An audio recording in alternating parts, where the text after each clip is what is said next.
ఏం పేరు? ఆర్థర్. అతను మంచి క్రైస్తవుడు. మరి రోజు ప్రతి ఆదివారం చర్చికి వెళ్తాడు. దేవుని యందు భయభక్తులు కలిగిన వ్యక్తి అనమాట. అతనికి ఒక పొలం ఉంది. ఆ పొలంలో ఆయన పంటలు పండించుకుంటూ ఉంటాడు. ఆ కాయగూరలు, ఫ్రూట్స్ అన్నీ అమ్ముతూ ఉంటాడు. మళ్ళీ ఆయన ఇట్లాగ జీవిస్తూ ఉంటాడు అనమాట. అతని పొలం పక్కనే ఇంకొక పొలం ఉంటుంది. ఆవిడ రూతమ్ అని ఒక ఆవిడకి ఒక చిన్న పొలం ఉంటుంది అనమాట. ఆ పొలం చూసినప్పుడు ఇతనికి దురాశ కలుగుతుంది.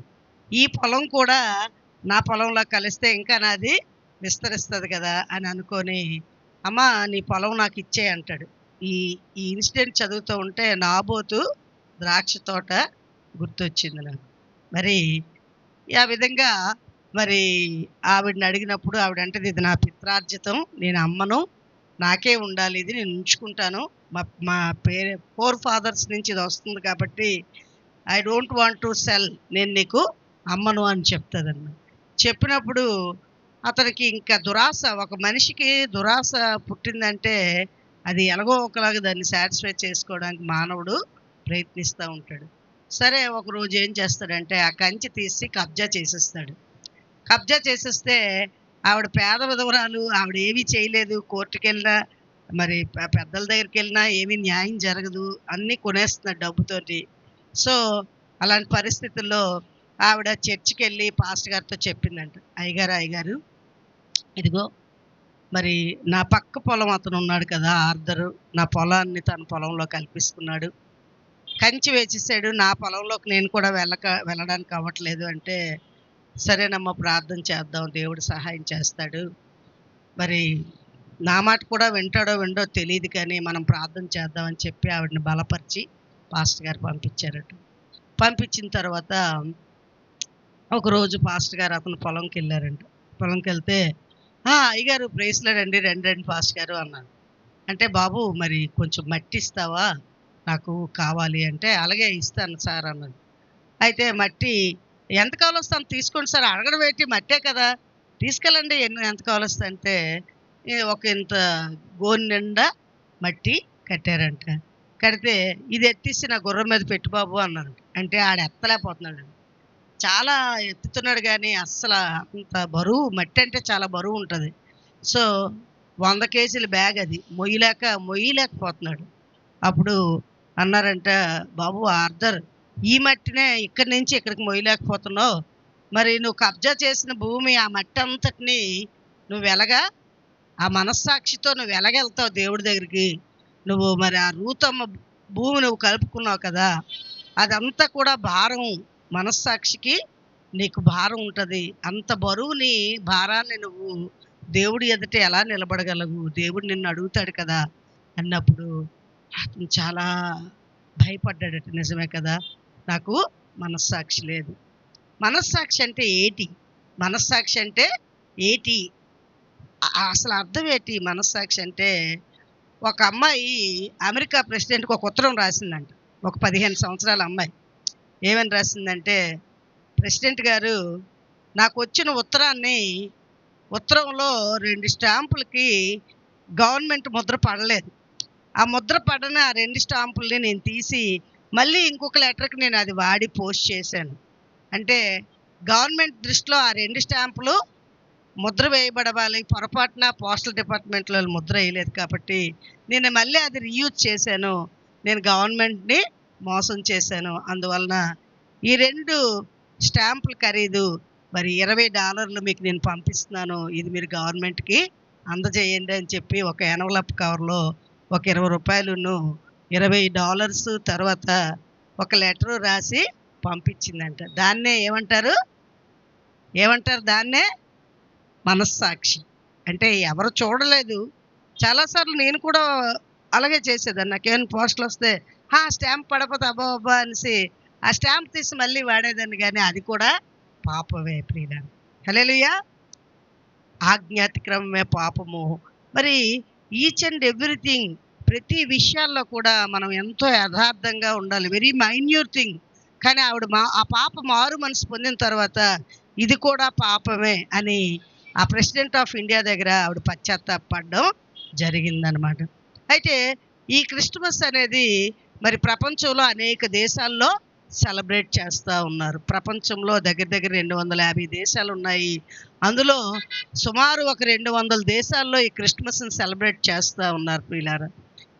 ప్రపంచంలో అత్యుత్తమమైన మరి ఫెస్టివల్, అత్యంత ఎక్స్పెన్సివ్ ఫెస్టివల్ ఏదంటే క్రిస్మస్ ప్రియులారా. మరి ఏ దేశాలైతే యేసుక్రీస్తు ప్రభుకి వారి హృదయాన్ని ఇచ్చాయో, ఏ వ్యక్తి అయితే వాళ్ళ హృదయంలో యేసయ్యకి స్థానం ఇచ్చారో ఆ దేశాలని, ఆ కుటుంబాలని, ఆ వ్యక్తుల్ని దేవుడు ఆశీర్వదిస్తూనే ఉన్నాడు ప్రియులారా. దేవుడు వాళ్ళు ఎంతగానో అభివృద్ధి పరుస్తున్నాడు. పాశ్చాత్య దేశాలు గమనించినట్లయితే ప్రభువును నమ్ముకున్న దేశాలను దేవుడు ఎంతో ఆశీర్వదించాడు. ఫర్ ఎగ్జాంపుల్ అమెరికా ప్రపంచంలోనే అగ్రరాజ్యంగా ఉంది ప్రియులారా. వాళ్ళకి డాలర్ మీద రాస్తారు, వి ట్రస్ట్ ఇన్ జీసస్, మేము దేవుడిని నమ్ముతున్నాం. They are Christian country. అది ప్రపంచాన్నే ఏలుబడి చేస్తుంది, శాసిస్తుంది ప్రియులారా. సో మరి యెహోవా దేవుడికి గలవారు ధన్యులు అని దేవుడు వాక్యం సెలవిస్తుంది ప్రియులారా. మరి ఈ క్రిస్మస్ అంటే అర్థం ఏంటి? ఎందుకు ప్రపంచంలో ఇన్ని దేశాలు క్రిస్మస్ని సెలబ్రేట్ చేసుకుంటున్నాయి? డిసెంబర్ 25 కదా క్రిస్మస్. ఈరోజు ఎందుకు మనం క్రిస్మస్ జరుపుకుంటున్నాం అంటే, డిసెంబర్ 1 నుంచి మరి డిసెంబర్ 31 వరకు కూడా ప్రపంచంలో అనేక ప్రాంతాల్లో, కొంతమంది నవంబర్లో కూడా సెలబ్రేట్ చేసుకుంటారు. అనేక ప్రాంతాల్లో క్రీస్తు యొక్క జన్మదిన వేడుకల్ని జరుపుకుంటూ ఉంటారు ప్రియుల. Cristo mass. క్రిస్టో అంటే క్రీస్తు, మాస్ అంటే ఆరాధించడం, క్రీస్తుని ఆరాధించడం. ఎక్కడైతే మరి క్రీస్తుని ఆరాధిస్తారో, ఎప్పుడైతే మనం క్రీస్తుని ఆరాధిస్తామో అప్పుడే క్రీస్తు మన హృదయంలోకి వస్తారు, మనకు గృహంలోకి వస్తారు, మన కుటుంబంలోకి వస్తారు. We will fill with his Holy Spirit. ఆయన సన్నిధిని మనం అనుభవిస్తాం ప్రియులారా. మరి ఆ కుటుంబాలని దేవుడు ఆశీర్వదిస్తాడు, శాంతి సమాధానంతో నింపుతాడు ప్రియులారా. మరి యేసుక్రీస్తు ప్రభువు దైవ మానవుడిగా ఈ భూమి మీదకి రావడం జరిగింది ప్రియులారా. ఆయన మరి మానవ రూపాన్ని ఎత్తి ఈ భూమి మీదకి రావడం జరిగింది. ఆయన ఈ భూమి మీద జీవించినప్పుడు ఆయన 100% గాడ్, 100% మ్యాన్. ఆయన నిజంగా ఈ భూమి మీదకి వచ్చాడు అనేవి అనేక ఆధారాలు ఉన్నాయి ప్రియులారా. ఎందుకంటే మరి ఆయన మరి క్రీస్తు శకం, క్రీస్తు పూర్వం అని చరిత్రని 2 భాగాలుగా విభజించబడింది ప్రియులు. నీ బర్త్డే రాయాలంటే క్రీస్తు శకం సో అండ్ సో డేట్స్లో నువ్వు పుట్టావు. లేకపోతే నువ్వు చరిత్ర చదవాలంటే బీసీలో ఏం జరిగిందో, 4వ శతాబ్దంలో ఏం జరిగిందో, బిఫోర్ క్రైస్ట్, ఇవన్నిటికీ కూడా ఆధారం ప్రియులారా దేవుడే మానవుడిగా ఈ భూమి మీదకి దిగి వచ్చాడు ప్రియులారా. ఆయన రాకముందు ఒక మినిస్టర్ గారు కానీ, ఒక చీఫ్ మినిస్టర్ కానీ, ఒక ప్రైమ్ మినిస్టర్ గానీ వస్తే వాళ్ళు ఇలాగ మీ ఊరికి రాబోతున్నారు, లేకపోతే మీ జిల్లాకి రాబోతున్నారు అనే ఇన్ఫర్మేషన్ వస్తుంది. అంత ప్రోటోకాల్ వస్తుంది, రోడ్లు శుభ్రం చేస్తారు, అన్ని శుభ్రం చేస్తారు, సెక్యూరిటీ అంతా అరేంజ్ చేస్తారు ప్రియులారా.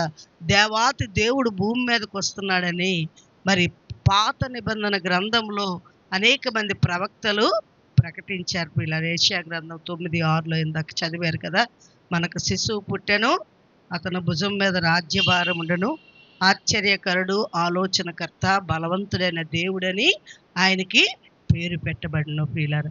మరి ఆ విధంగా ఆ దినాల్లో చాలా మంది యేసుక్రీస్తు ప్రభువారు మరి కన్య గర్భం ద్వారా ఈ భూమి మీదకి వస్తారని చాలా మంది యవ్వన స్త్రీలు ప్రార్థన చేసుకుంటా ఉండేవారట. ప్రభువా నా గర్భం ద్వారా రా, నా గర్భం ద్వారా రా ప్రార్థన చేసుకున్నప్పుడు దేవుడు మరి మరియాని ఏర్పాటు చేసుకున్నాడు. ఆవిడకి యోసేపు అనే వ్యక్తితో ప్రదానం చేయబడిన తర్వాత, దయాప్రాప్తురాల నీకు శుభము, దేవుడి వల్ల నీవు కృప పొందుతివి, పరిశుద్ధాత్మ నిన్ను కమ్ముకున్నప్పుడు నువ్వు కుమారుని కంటావు, అతడికి యేసు అని పేరు పెట్టుము.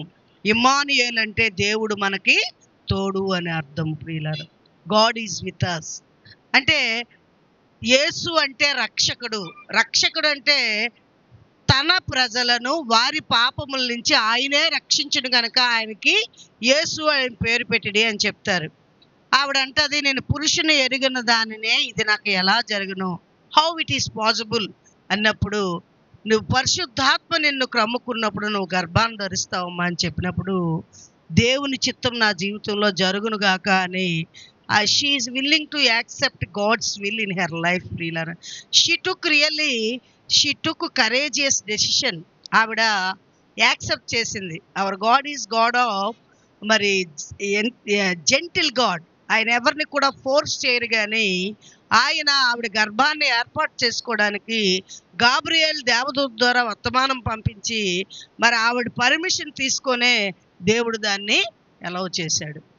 మనం అనుకుంటాం కదా, యేసుక్రీస్తు ప్రభు నిజమైన దేవుడు అని మీరు చెప్తున్నారు కదా, మరి ఈ ప్రపంచంలో అందరిని కూడా యేసే మార్చొచ్చు కదా, నేను నిజమైన దేవుడని ఆయన ప్రత్యక్షపరచుకోవచ్చు కదంటే, అనేక విధాలుగా యేసుక్రీస్తే ప్రభువు, దేవుడు, లోకరక్షకుడు ఈ భూమి మీదకి వచ్చి మన పాపాలు క్షమించడం కొరకు ఈ భూమి మీదకి వచ్చి ఆయన శిలువలో తన రక్తాన్ని కార్చి ప్రాణం పెట్టాడని అనేక విధాలుగా అనేక మంది సేవకులు మరి తెలియజేస్తూ ఉన్నారు.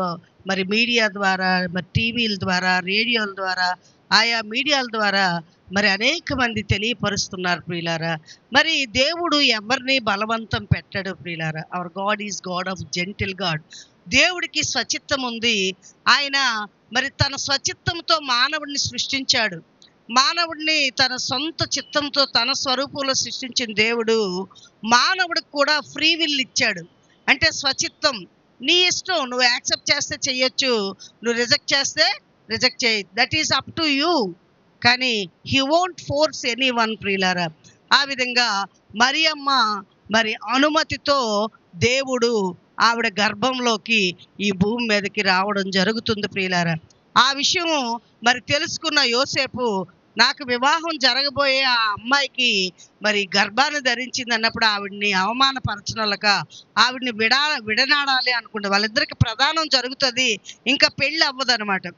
ఇట్స్ గోయింగ్ టు ఒక 6 monthsలో ఎంగేజ్మెంట్ అవుతుంది, ఇంకొక 6 monthsలో మ్యారేజ్ జరగబోతుండగా ఈ ఇన్సిడెంట్ జరిగినప్పుడు అప్పుడు ఏ గాబ్రియేల్ దూత అయితే మరియమ్మకి వర్తమానం తెచ్చిందో అదే దూత ద్వారా దేవుడు యోసేపుకి వర్తమానం పంపించి, యోసేపు నీ భార్య అయిన మరియను చేర్చుకున్న నువ్వు అవమానపరచొద్దు, విడిచిపెట్టొద్దు, ఆవిడ పరిశుద్ధాత్మ వలన గర్భాన్ని ధరించి కుమారుని కంటుంది, ఆ బిడ్డని మరి భూమి మీదకి వచ్చే వరకు నీవు ఆవిడికి ఎరగకుండాలి, ఆవిడకి నువ్వు హెల్ప్ చేయాలన్నప్పుడు నీతిమంతుడైన యోసేపు దేవుడి చిత్తాన్ని యాక్సెప్ట్ చేస్తాడు ప్రియులారా. ఆ విధంగా మరియమ్మకి ఆయన హెల్ప్మేట్గా ఉంటాడు. ఆ దినాల్లో మొట్టమొదటిసారిగా మరి జనన మరణాలు నమోదు చేయబడతాయి. మన భారతదేశంలో 10 సంవత్సరాలకు ఒకసారి జనాభా లెక్కలు జరుగుతాయి.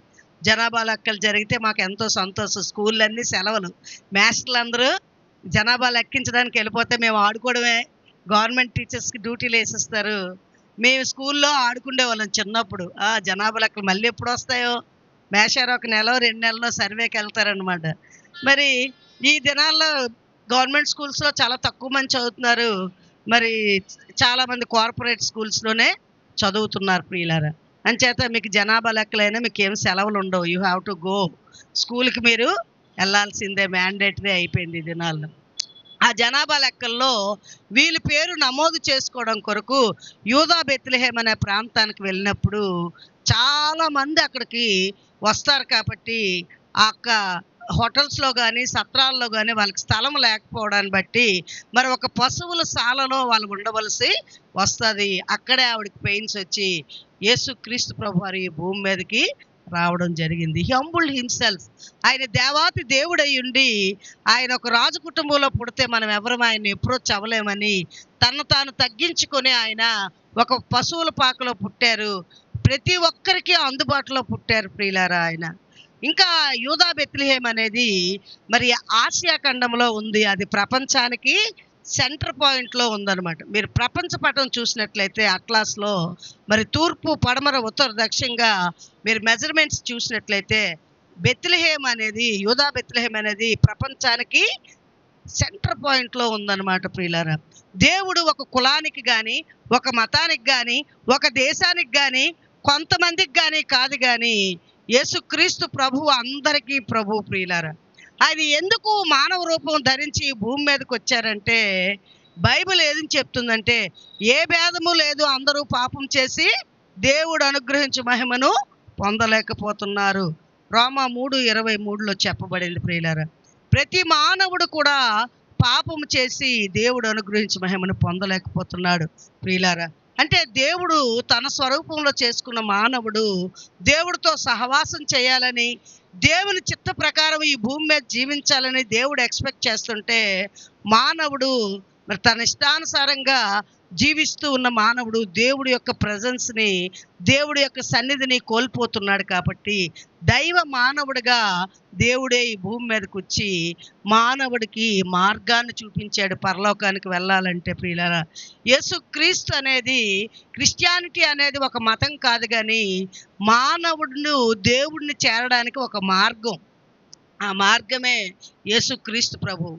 ఆ యేసుక్రీస్తు అనే మార్గంలో ఎవరైతే వెళ్తారో వాళ్ళే ప్రభువు దగ్గరికి, పరలోక రాజ్యానికి వారసులు. ఎందుకంటే ఆయన దేవుడయ్యారు.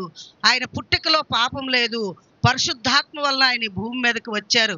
33.5 సంవత్సరాలు ఆయన ఈ భూమి మీద జీవించారు. ఈ 33.5 సంవత్సరాల్లో ఆయన ఏ పాపం కూడా చేయలేదు. ప్రియులారా, ఆయన అనేక అద్భుతాలు చేశారు. గుడ్డివారికి కళ్ళు ఇచ్చారు, కుంటివారికి కాళ్ళు ఇచ్చారు, వచ్చి చేయగల వారిని స్వస్థపరిచారు. ప్రియులారా, మరి అనేక మందిని కుష్టి వ్యాధిగ్రస్తులను ఆయన స్వస్థపరిచారు. మరి అనేక మంది ప్రజలు ఆయన వెంబడిస్తున్నప్పుడు వాళ్ళని చూస్తూ ఆయన అనేక విషయాలు వాళ్ళకి బోధించారు. ప్రియులారా, ఆత్మ విషయమే దీనులైన వారు ధన్యులు, పరలోక రాజ్యం వారిది. దుఃఖపడు వారు ధన్యులు, వారు ఆదార్చబడదురు. సాత్వికులు ధన్యులు, వారు భూలోకమును స్వతంత్రించుకులు. నీతి కొరకు ఆకలి దప్పగల వారు ధన్యులు, వారు తృప్తిపరచబడదురు. మరి హృదయ శుద్ధి గలవారు ధన్యులు, వారు దేవుని చూచెదరు. నువ్వు దేవుణ్ణి చూడాలంటే నీ హృదయం శుద్ధిగా ఉండాలి. నీ హృదయం శుద్ధిగా లేకపోతే నీ హృదయంలో కుళ్ళు కుట్ర అంతా కూడా, మరి కొంతమంది నోటుతో ఒకటి చేస్తారు, హృదయంలో ఇంకోటి. ద్వంద్వ స్వభావం ఒకే వ్యక్తిలో ఉంటుంది. It's possible. ఒకే వ్యక్తి అదే నోటుతో దేవుడైన యెహోవాను స్తుతిస్తాడు, అదే నోటుతో మరి దేవుడి పోలికగా ఉన్న మనుషుడిని శపిస్తూ ఉంటాడు, తిడతా ఉంటాడు. ప్రియులారా, వీటిలన్నిటి పాపాలు, ఇలాంటి పాపాల నుంచి మానవుడిని విడిపించి మరి ఆయన ఈ భూమి మీదకి వచ్చి మరి 33.5 సంవత్సరాలు జీవించి అనేక విషయాలు బోధించి, మనుషులు మీ సత్క్రియలను చూసి పరలోకమందున్న తండ్రిని మహిమపరిచినట్లు మనుషులు ఎదుట మీ సత్క్రియలను చూపించండి అని చెప్తున్నాడు. ప్రియుడు, హల్లెలూయా, హల్లెలూయా. ప్రియులారా, మరి ఒక విలేజ్లో మరి చర్చి లేదని ఒక చర్చి కట్టించారంట. మనం చర్చి కట్టుకున్నాం కదా, అట్లాగే ఒక పెద్ద చర్చిని కట్టిస్తే ఆ గ్రామస్తులందరూ ఎంతో సంతోషించారంట. వాళ్ళందరూ కూడా చర్చిని చూడడానికి వచ్చారట. సార్, చర్చి చాలా బాగా కట్టారండి, టేబుల్స్ ఉన్నాయి, బల్లలు ఉన్నాయి, కుర్చీలు ఉన్నాయి, దీపస్తంభం ఉంది, అన్నీ ఉన్నాయి. It's was very very nice. కానీ అన్నీ ఉన్నాయి, కానీ మరి దీపాలు లేవేటి సార్ అన్నాను. ఆ దినాల్లో ఎలక్ట్రిసిటీ లేదు. ఇంకా థామస్ ఆల్వా ఎడిసన్ లైట్ బల్బుని కనుక్కోలేదు. ఆ దినాల్లో దీపాలే పెట్టుకుండేవారు ప్రజలు.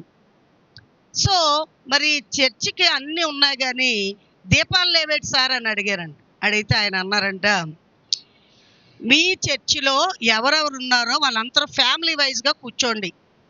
మీ ఫ్యామిలీ ఒకటైతే ఒక బల్ల మీద కూర్చోండి, లేకపోతే ఎక్కువ మంది ఉంటే 2-3 బల్లలు ఒకే దగ్గర కూర్చోండి. అట్లాగా you occupy all the church according to family అని చెప్పారు. అక్కడ ఇక్కడ కూర్చోవద్దంటే సరే అని ఒక్కొక్క ఫ్యామిలీ వైజ్గా కూర్చున్నారంట. ఒక్కొక్క రోలు అట్లా, ఆ రోలు ఈ రోలు అలా కూర్చున్నారు. అప్పుడు ఈ యొక్క మందిరం కట్టించిన వ్యక్తి ఒక్కొక్కరికి ఇచ్చి ఒక్కొక్క దీపాన్ని ఇచ్చారండి. ఈ దీపాన్ని మీరు చర్చికి వచ్చేటప్పుడు ఈ దీపం తీసుకొచ్చి ఆ స్టాండ్కి పెట్టించండి. మళ్ళీ మీరు వెళ్ళిపోయినప్పుడు అది పట్టుకొని వెళ్ళిపోండి. అది ట్రిమ్ చేయండి, అందులో ఆయిల్ వేయండి, దాన్ని షైనింగ్ చేయండి.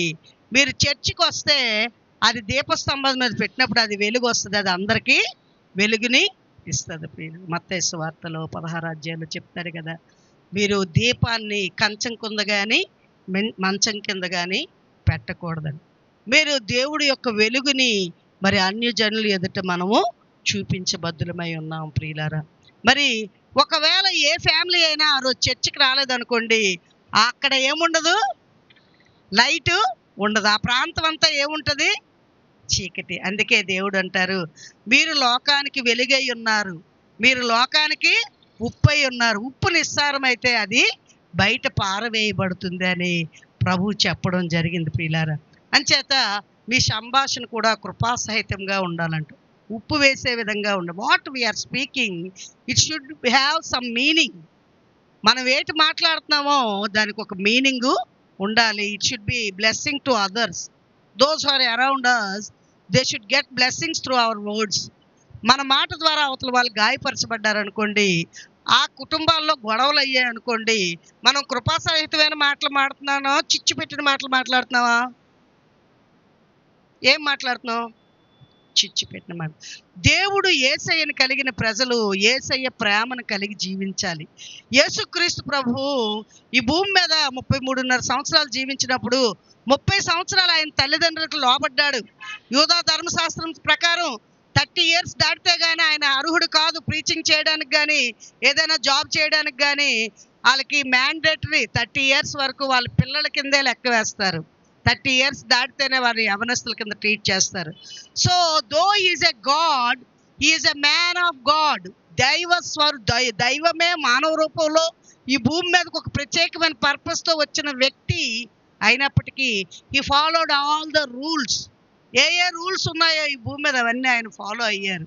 ఆయనకి ఫాలో అవ్వాల్సిన అవసరం లేదు, ఆయన ఫాలో అయ్యారు. ఈ 30 సంవత్సరాల్లో ఆయన తన తల్లిదండ్రులకు లోబడ్డారు. తన తండ్రి స్థానంలో ఉన్న తండ్రి యోసేపు యొక్క వృత్తి వడ్రంగ వృత్తి. ఈ పక్కనే మన సూరిబాబు షాప్ ఉంది, కార్పెంటర్ సూరిబాబు షాప్. ఆ వృత్తి హెల్ప్ చేసేవారంట జీసస్. ఆయన ఎంత తగ్గించుకున్నాడో తాను నిజంగా ఇట్స్ ఎ వండర్ఫుల్. ఆయన టీచింగ్స్ కూడా చదువుతుంటే అవి మహాత్మా గాంధీని ఎంతో ఇన్ఫ్లుయెన్స్ చేశారట. మై ఎక్స్పెరిమెంట్ విత్ ట్రూత్ అని ఆయన బయోగ్రఫీలో ఆయన రాశారంట. నేను ప్రతిరోజు బైబిల్ చదువుతాను. బైబిల్ నన్ను ఎంతో ఇన్ఫ్లుయెన్స్ చేసింది. ఆ బైబిల్ ద్వారా నేను నాన్ వైలెన్స్ ఉద్యమాన్ని, సత్యాగ్రహాన్ని నేను చేశాను అని చెప్పారు. ఆ సత్యాగ్రహం ద్వారా మన భారతదేశానికి స్వాతంత్రం తీసుకొచ్చారు. అనేక మంది జీవితాలని దేవుడు వాక్యం వెలిగించింది ప్రియులారా. మరి ఈవెన్ ఈ ఎలక్ట్రిసిటీ బల్బు కనుగొన్న వ్యక్తి కూడా థామస్ ఆల్వా ఎడిసన్ అంటాడు, దేవుడు నన్ను వెలిగించాడు, నేను లోకాన్ని వెలిగించాను. దేవుడిచ్చిన జ్ఞానంతో నేను ఇది కనుక్కున్నాను. చాలా ఎక్స్పెరిమెంట్స్ చేశాడంట. మ్యాక్సిమం ఏమో 1000 మరి 99 టైమ్స్ ఎన్నో చేశాడంట. చివరికి ఆ లైట్ని కనుక్కున్నాడు. దేవుడు నన్ను వెలిగించాడు, నేను లోకాన్ని వెలిగించాను. ఇవన్నీ మన టీవీ కానీ మరి కంప్యూటర్ కానీ what are all the electrical goods ఉంటాయో అవన్నీ కూడా మరి దేవుని యొక్క రక్షణ పొందిన వ్యక్తులే వాటిలన్నిటిని కనుక్కోవడం జరిగింది పిల్లలు. ఒక ఊరిలో ఒక నాస్తికుడు ఉన్నాడంట. అతడు దేవుడు లేడు, ఏడి దేవుడు ఉంటే చూపించండి అంటాడంట. అసలు ఏ దేవుడు లేడు, వెదర్ హిందూ అవని, క్రిస్టియన్ అవని, ముస్లిం అవని. వచ్చాడంట, ఏడు పాస్ గారు మీరు చర్చ్ కట్టారా, ఒకసారి చూపించండి అన్న. రా బాబు చూడండి అంటే చర్చ్ అంతా చూశాడు. నేను చర్చ్ అంతా చూశాను కానీ ఎక్కడ దేవుడు నాకు కనిపించలేదండి. ఏంటి మీరు దేవుడు ఉన్నాడు అంటున్నారు, దేవుడు లేడు అని చెప్తున్నాడంట ఆ వ్యక్తి. దేవుడు లేడని బుద్ధిహీనుడు తన హృదయంలో అనుకుంటాడని కీర్తనల గ్రంథం 14:1 రాయబడింది. అతడు అన్ని అసహ్యకరమైన కార్యాలు చేస్తాడంట. దేవుడు లేని ప్రజలు కట్టు లేకుండా ఉంటారంట పిల్లలు. ఇక్కడ వాచ్ ఉందనుకో, ఈ వాచ్కి ఎవరుంటారు, వాచ్ మేకర్ ఉంటాడు. Somebody made this watch, Titan watch, smart watch. ఇది లేదు, ఎవరు తయారు చేయలేదు, అలా ఆకాశం నుంచి పడిపోయిందంటే ఎవరైనా నమ్ముతారా? ఈ మైక్ ఉందంటే ఈ మైక్ని somebody made this one, somebody made so that it came to existence. Whatever ఇల్లు ఉందంటే ఇల్లు నేను ఇలా ప్రార్థన చేస్తే వచ్చేసిందంటే ఎవరైనా నమ్ముతారా? సమ్ కార్పెంటర్స్ చేశారు, మరి మేస్త్రులు చేశారు, మ్యాషన్స్ చేశారు, పెయింటర్స్ చేశారు, రకరకాల మంది వర్క్ చేస్తే ఈ ఇల్లు వచ్చింది పిల్లలు. అలాగే ఒక మానవుడు ఈ భూమి మీదకి వచ్చాడంటే దాని వెనక సృష్టికర్త ఉన్నాడు ప్రియులారా. సృష్టికర్త అయిన దేవుడు సృష్టి వెనక ఉన్నాడు. ఇదేమి భూమ్ బామ్ అంటే వచ్చేలేదు. మరి సైన్స్లో మరి జీవ పరిణామ సిద్ధాంతం ఉంటుంది ప్రియులారా. బయాలజీ స్టూడెంట్స్కి తెలుస్తుంది. జీవ పరిణామం సిద్ధాంతం ద్వారా మానవుడు కోతి నుంచి వచ్చాడని ఆ ఆస్ట్రేలియా కాంటినెంట్కి వెళ్ళి ఆయా ప్రాంతాలకు వెళ్ళి కొన్ని స్పైసెస్ తీసుకొచ్చి ఈ విధంగా జీవ పరిణామ సిద్ధాంతం ద్వారా మరి కోతి ద్వారా మానవుడు వచ్చాడని మరి ఆ సైంటిస్టులు నిరూపించాలని చూశారు. ఒకవేళ మానవుడు కోతి ద్వారా వస్తే ఇంకా కోతులు ఎందుకు ఉన్నాయి? కోతులన్నీ మనుషులు అయిపోవాలి కదా, అవునా కాదా? అఫ్ కోర్స్ మనిషిలో కొన్ని కోతి లక్షణాలు ఉంటాయి, కాదన్నాం. కానీ కోతులు ఇంకా ఎందుకున్నాయి? ఆ కోతులు కూడా మనలాగా అయిపోవాలి కదా. మానవుడు కోతి నుంచి రాలేదు, కానీ దేవుడే మానవుడిని తన స్వరూపంలో సృష్టించాడు. స్త్రీని గాను పురుషుని గాను సృష్టించి ఆ మానవుడిలో దేవుడు తన నాసికారంధ్రాన్ని ఊదితే మనిషి జీవించు జీవవాయువును ఊదితే మానవుడు జీవించు ఆత్మ ఆయను అని ఉంటుంది బైబిల్.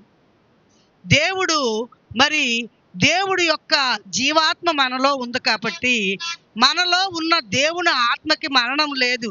అయితే ఇది నిత్య జీవానికి వెళ్ళాలి, లేకపోతే అది నిత్య నరకానికి వెళ్ళాలి. ప్రియులారా, యేసుక్రీస్తు ప్రభువారు భూమి మీద నివసిస్తున్నప్పుడు ఎంతో చక్కటి మాదిరి చూపించారు. ఇక్కడ చూసినట్లయితే యేసుక్రీస్తు ప్రభువారు ఒక దేవుని కుమారుడు అయినప్పటికీ ఆయన తన శిష్యుల యొక్క పాదాలు కడిగారు. ఎంతగా తగ్గించుకున్నారు కదా. పేతురు అంటాడు, no no no no Jesus, don't wash my feet. నా పాదాలు మీరు కడగొద్దు, నేను అంత అర్హుడిని కాదు అంటాడు.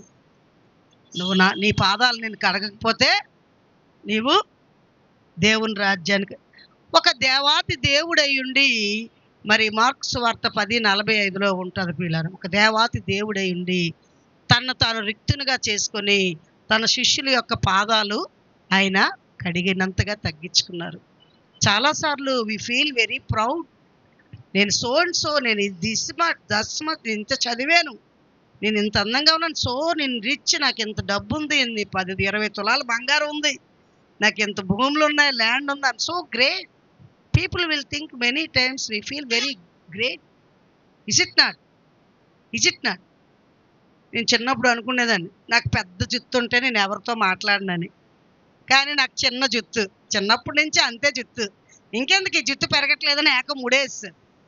అంటే కొంతమంది జుత్తును బట్టి గర్విస్తారు, కొంతమంది అందాన్ని బట్టి గర్విస్తారు, కొంతమంది వాళ్ళకున్న ప్రాపర్టీస్ పేరు ప్రతిష్టలు బట్టి గర్విస్తారు ప్రియులారా. కానీ యేసయ్యకి ఎన్నో దైవ లక్షణాలు, ఆయన దేవుడే మానవ రూపంలో ఈ భూమి మీదకి వచ్చినప్పటికీ ఆయన ఎప్పుడు కూడా తన కోసం తన దైవ శక్తిని ఉపయోగించుకోలేదు. కానీ ఆయన ఎప్పుడు ఒక మానవుడు తగ్గించుకొని ఎలా ఒక్కొక్కసారి చూడండి, ఒక్కొక్క దగ్గర వాళ్ళ పేరు చెప్పడం మర్చిపోతాం, నా పేరు చెప్పలేదు. ఒక్కొక్కసారి పాట అడుగుతారు, అక్కడ సమయం అయిపోతుంది, నెక్స్ట్ టైం చూద్దాం అమ్మా టైం అయిపోతుందండి, అగో మాకు పాట ఇవ్వలేదు. పాటలు పాడతారు సింగింగ్ టీం, నేను తీసిన పాట పాడాలి, అది తీయడమేంటి పాట అంటే. ఎంత మానవుడిలో ఎంత గర్వ హృదయం అంటే, దుష్టుడు హృదయాల్లో గర్వాలు పెట్టేస్తాడు. We want to humble our. మనం తగ్గించుకోం ప్రియులారా. జీసస్ను ఫాలో అవుతున్న మనము, క్రిస్మస్ను సెలబ్రేట్ చేసుకుంటున్న మనము, ఆయనే దేవాతి దేవుడై ఉండి తనదొక్క డిసైపుల్స్ వాళ్ళతో ఆయన కాలు పట్టించుకోవాలి. గురు శిష్యుల బంధం ఏంటి? పూర్వం గురుకులాల్లో గురువు గారి దగ్గరికి వెళ్ళి శిష్యర్కం చేసేవారు. ఆ గురువు గారికి అన్ని సేవలు చేసి, కర్రలు తెచ్చి, పండ్లు తెచ్చి, జంగిల్ నుంచి ఇచ్చి, ఆ గురువు గారికి అన్ని చేసి పెట్టి కాలు పడితే ఆ గురువు గారు ఏవో కొన్ని శ్లోకాలు నేర్పించేవారు. ఈవెన్ రాజకుమారులైనా ఎవరైనా శిష్యర్కం చేయాల్సిందే. పూర్వం స్కూల్స్ లేవు మనకున్నట్టు. గురుకులాల్లో ఆ విధంగా చేసేవారు, గురువులకి సేవలు చేసేవారు. నేను ఆ రోజుల్లో ఉంటే బాగుండు కదా, ఏ పని చేయకుండా నా శిష్యులే నాకు అన్ని చేసి ఉండేవారు అనుకుంటా ఉంటాను అప్పుడప్పుడు ఆ పాఠాలు వినేటప్పుడు. ఒక గురువుగా ఆయన ఈ భూమి మీద ఉన్నారు, కానీ ఆయన సేవలు చేయించుకోవడానికి రాలేదు, కానీ మరి సేవ చేయడానికి వచ్చారని ఆయన ఒక మాదిరిని మనకు చూపించారు ప్రియులారు. అలాంటి దేవుడిని వెంబడిస్తున్న నీవు మరి అంత తగ్గింపు హృదయం మనకు ఉందా? మన జీవితాలు మనం తగ్గించుకుంటున్నావా? నువ్వెంత అంటే నువ్వెంత? యేసుక్రీస్తు ప్రభువు వారు ఏం చెప్తున్నారు? నీ శత్రువును ప్రేమించుము, నిన్ను శపించి వారిని దీవించుము, నిన్ను హింసించి వారి కొరకు ప్రార్థించుమని ప్రభు చెప్తున్నారు. మరి ఏది మనకు తగ్గింపు? కుడిమకు ఎడమకు ఎలా తిప్పుతాం అలా తిప్పుదాం. Is it humbleness? అది హంబుల్నెస్సా? అది యేసయ్య మనసా? యేసయ్య మనసు కాదు పిల్లలు. యేసయ్య అంటున్నారు మరి బైబిల్ గ్రంథంలో మత్తయి సువార్త 25:31 వరకు చూసినట్లయితే మరి యేసుక్రీస్తు ప్రభువారట పరలోకానికి వెళ్ళినప్పుడు, ఒకసారి చూస్తారా? రోజు అలా కథలు వింటున్నారు కానీ అసలు బైబిల్ తెరవడమే లేదు. ఒకసారి బైబిల్ తీసి చదవండి ఎవరైనా గట్టిగా. 25:31 యేసుక్రీస్తు ప్రభువారు చెప్తున్నారు ప్రియులారా. మైక్ ఇవ్వండి.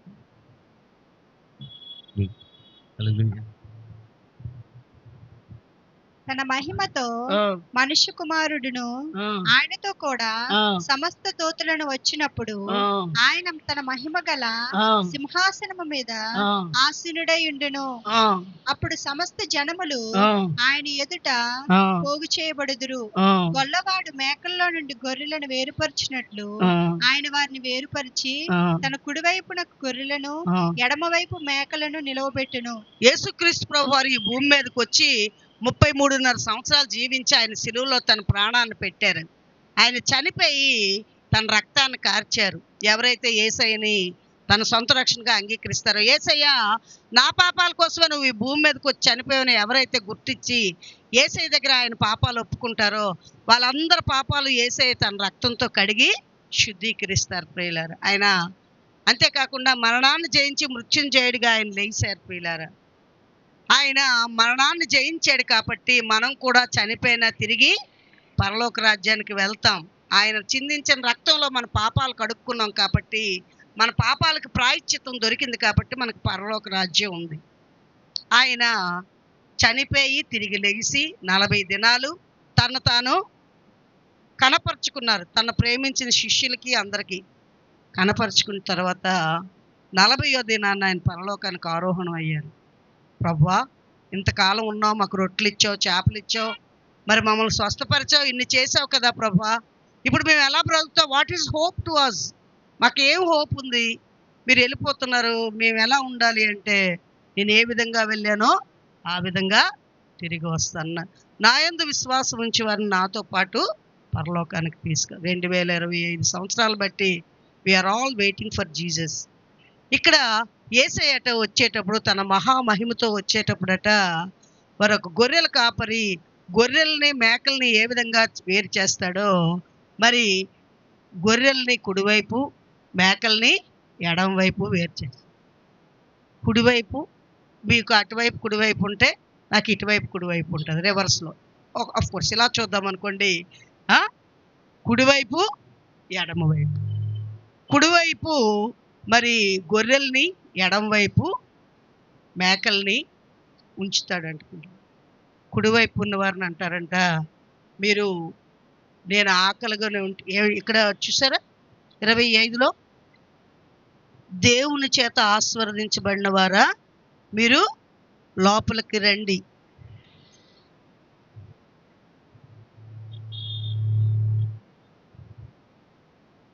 చూసినట్లయితే అప్పుడు రాజు తన కుడివైపున ఉన్న వారిని చూసి, నా తండ్రి చేత ఆశీర్వదించబడిన వారులారా రండి, లోకం పుట్టినది మొదలుకొని మీ కొరకు సిద్ధపరిచిన రాజ్యమును స్వతంత్రించుకొనుడి. నేను ఆకలి గొంటిని, మీరు నాకు భోజనం పెట్టితిరి, నాకు దాహం ఇచ్చితిరి, పరదేశినై ఉంటిని, నన్ను చేర్చుకుంటిరి, దిగంబరినై ఉంటిని, నాకు బట్టలు ఇచ్చితిరి, రోగినై ఉంటిని, నన్ను చూడవచ్చితిరి, చెరసాల్లో ఉంటిని, నా ఎద్దుకు వచ్చితిరని చెప్పెను. హల్లెలూయా. కుడివైపు ఉన్నవారంట మరి తన కష్టంలో ఉన్నప్పుడు వస్త్రాలు లేకపోతే వస్త్రాలు ఇచ్చాడంట, రోగిగా ఉంటే పరామర్శించాడంట. చెప్తున్నారు, జాన్ హాస్పిటల్లో ఉన్నప్పుడు పూర్ణిమ వచ్చి హెల్ప్ చేసింది. అంటే ఇక్కడ ఆ యొక్క కష్టంలో ఉన్న వ్యక్తిని ఎవరైనా మరి సహాయం చేశారో వారి గురించి చెప్తున్నారు. నేను వస్త్రహీనుడిని వస్త్రాలు ఇచ్చితివి అన్నాడు. అక్రమం చేయువారు నా వద్ద నుంచి పొండి అంటున్నాడు ఎడం వైపు ఉన్న మేకల్ని. ఎందుకంటే నేను ఆకలి కొని ఉంటే నాకు ఆహారం ఇవ్వలేదు, నేను దప్పుకొని ఉంటే నాకు దాహం ఇవ్వలేదు, నేను వస్త్రం లేకుండా ఉంటే నాకు వస్త్రం ఇవ్వలేదు, నేను పరదేశినై ఉంటే నన్ను చేర్చుకొనలేదు, అంచేత మీకు నా రాజ్యంలో స్థానం లేదు అంటున్నారు ప్రియులారా. మరి కుడివైపు ఉన్న బ్యాచ్లో మీరు ఉన్నారా? గొర్రెల స్థానంలో ఉన్నారా? లేకపోతే ఎడమ వైపు ఉన్న మేకల స్థానంలో ఉన్నారా? ఈ సాయంకాల సమయమందు ఒక చిన్న ఇల్లస్ట్రేషన్ చేసి నా సెర్మన్ నేను ఇక్కడ క్లోజ్ చేయాలని ఇష్టపడుతున్నాను. క్రిస్మస్ని ఎంతో సంతోషంగా, క్రిస్మస్ అంటే మరి ఇంటికి, ఒంటికి, పంటికి ఇల్లు శుభ్రం, బట్టలు షాపింగు, బిర్యానీలు, చికెన్లు, స్నాక్స్ అన్నీ వండుకొని తినడం, ఇదే అని మనం సంతోషిస్తున్నామేమో. మహామహిమగల రాజు వచ్చినప్పుడు వేరు చేస్తాడట గొర్రెలని, మేకలని. ఒక యేసయ్య క్రిస్మస్ని జరుపుకుంటున్న ఒక వ్యక్తి మరి ఎంతో సంతోషంగా ఉన్నప్పుడు యేసయ్య చెప్పారట, అమ్మ రేపు నీ ఇంటికి వస్తాను నేను భోజనంకి అంటే. చాలా హ్యాపీ అయిపోయిందంట. యేసయ్య మా ఇంటికి వస్తానన్నారు, నాకు దర్శనంలో కనిపించి చెప్పారు అని చాలా హ్యాపీ అయిపోయి ఆవిడ ఇల్లంతా శుభ్రం చేసేసిందంట. అన్ని రకాలు చేసింది. ఏమో యేసయ్య చికెన్ తింటారో, మటన్ తింటారో, ఫిష్ తింటారో, వెజ్ తింటారో, ఎన్వి తింటారో, అన్నీ తయారు చేసేద్దాం, ఏదో ఒకటి తింటారని చాలా బిజీగా ముందు రోజు నుంచే చికెన్లు అన్నీ సోక్ చేసేసి ఫ్రిడ్జ్లో పెట్టేసుకొని మటన్లు, చికెన్లు అన్ని రకాలు బిజీగా ట్రై చేస్తుందంట తను. జీసస్ వస్తే పెడదాం, ఆయనకి ఏది ఇష్టం అది పెట్టి ఆయన ప్లీజ్ చేద్దామని. ఒక బెగ్గర వచ్చాడట, అమ్మ ఆకలేస్తుంది అన్నం పెట్టమంటే, లే ఎక్కడేటి అన్నాడు. అమ్మగారు కొంచెం మంచినీళ్ళు ఇస్తారా, మేము పక్కన ఎలవయ్యా, మా ఇంటికి యేసయ్య వస్తారని నేను ఎంతో బిజీగా ఉంటాను. అమ్మా చలేస్తుందమ్మా, ఏదైనా పాత రగ్గు, చిరిగిపోయిన రగ్గు ఉందామంటే, రగ్గు లేదు గిగ్గు లేదు, పో పో పో అమ్మ, పోనీ మీ వరండాలో పడుకుని. మా వరండాలో పడుకోవద్దు, అసలు మా ఇంటి ఇరుమైలకు నువ్వు రావద్దు, మా ఇంటికి యేసయ్య వస్తుందంటే. ఆ రాత్రి వరకు చూస్తుందట అన్ని ఐటమ్స్ పట్టుకొని, జీసస్ రావట్లేదు. ఆ రాత్రి యేసయ్య నీ కోసం నేను వెరైటీస్ చేశాను, చికెన్లు, మటన్లు, ఫిష్లు, వెజ్లు, పప్పు, డాల్ అన్నీ చేశాను నేను, మీరు రాలేదు, నా ఫ్రిడ్జ్ నిండిపోయింది, నేను ఎన్ని రోజులు తినాలో అంటే ఇవిడ ఎవరికి ఇవ్వదు కదా.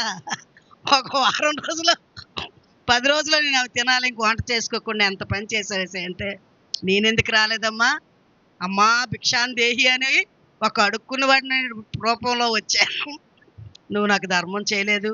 దాహం వేస్తుందన్నాను, నాకు మంచినీళ్ళు ఇవ్వలేదు. చలేస్తుందమ్మా, చిరిగిపోయిన దుప్పటి మొక్క పడి అంటే నువ్వు ఇవ్వలేదు. మిక్కిల అలుపు లేని వారికి చేస్తే నువ్వు నాకు చేసినట్లే.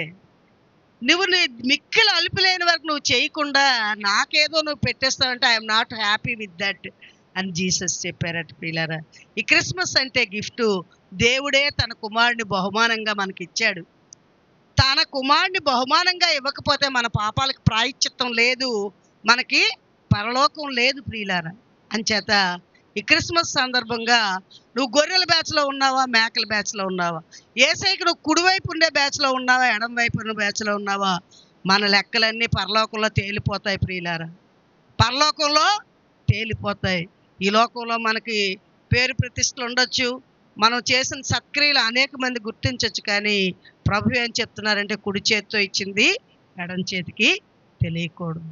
పరలోకముందున్న నీ తండ్రికే తెలియాలి నువ్వు చేస్తున్న సత్క్రియలు. మనుషులకు కనబడవల్లని మీరు ఆతురత పడొద్దని చెప్తున్నారు. అంచేత ఈ క్రిస్మస్ సందర్భంగా నువ్వు ఎవరికైనా పూరెస్ట్ ఆఫ్ ద పూర్ పీపుల్కి ఏమైనా హెల్ప్ చేస్తున్నావా? ఆదివారం పాస్టర్ గారు మెసేజ్ చెప్పారు, క్రిస్మస్ సందర్భంగా we have to do some charity to the poor people. మనమే వండుకొని మనమే తిన్నాం కాదు, కానీ చాలామంది వండుకొని తినలేని బెగ్గర్స్ రోడ్డు పక్కన ఉంటారు, వాళ్ళకి ఎవరైనా భోజనం పట్టుకెళ్ళి ఇస్తున్నారా? You are celebrating Christmas, what about the poor people, who will take care of them? దేవుడు మనల్నే టేక్ కేర్ తీసుకోమని, మరి దేవుడు ప్రజలమైన మనము క్రిస్టియన్స్ అంటే చిన్న క్రీస్తులు, అంటే క్రీస్తును కలిగి ఉన్నవారుగా మనకే దేవుడు ఆ బాధ్యత చెప్పాడు. కాబట్టి నువ్వేదో కోట్లు లక్షలు పెట్టి ఏదో చేయొచ్చు, కానీ చిన్నది ఒక ఛాయ్ నువ్వు ఇవ్వచ్చు, లేకపోతే ఒక టిఫిన్ నువ్వు పెట్టించవచ్చు, అకార్డింగ్ టు యువర్ సామర్థ్యాన్ని బట్టి నువ్వు చేయొచ్చు. మరి ఈ రాత్రికాల సమయమందు నువ్వు ఒకసారి తల్ల వంచి కళ్ళు మూసుకున్నట్లయితే ప్రార్థన చేసుకుందాం. యేసయ్య, మమ్మల్ని నువ్వెంతో ప్రేమించావు, నీ ప్రాణాన్ని మా కొరకు ఇచ్చావయ్యా, మేమేమీ నీ కొరకు చేయట్లేదు,